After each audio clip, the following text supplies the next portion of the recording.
I'd like everyone in here to imagine for a moment that it's 1955. You're 10 years old. You wake up in the morning, you see your mom and dad getting ready for breakfast. You see your sister, you eat breakfast, then you go outside. You wait for the bus to come get you. You notice that the plant's been working all night because the side of your house is green. Your dad works at that plant, the Monsanto plant in Nitro, West Virginia. Nitro, West Virginia, named for nitroglycerin.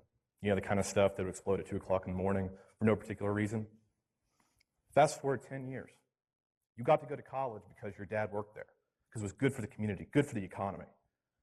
You hear that people back home have this big government contract to make this substance for the war in Southeast Asia called Agent Orange. You notice when you go back home to visit that people have scarring on their hands and faces, much like the children in this photo. This is called whiteleafing, and it is a term that wasn't coined in Vietnam or Laos. It was a term coined in Nitro, West Virginia. It's exposure to TCDDs and dioxin. Causes the dermis to erupt and blister. And once you get it, you have it for the rest of your life. My research is an evaluation of a spatial-based exposure to dioxins from the Nitro plant in Nitro, West Virginia. It explores the relationship between cancer clusters and secondary health outcomes, such as diabetes, low birth weight in women, and gestational diabetes. My initial findings have shown that stomach, esophageal, and colon cancer are 3 times what they are in other parts of the country in Nitro.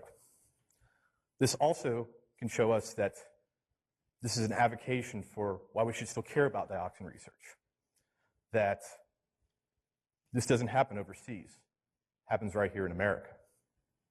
We can see a correlation within the data that when the plant produced a lot more dioxins, the birth weight went down in the area and the miscarriages went up.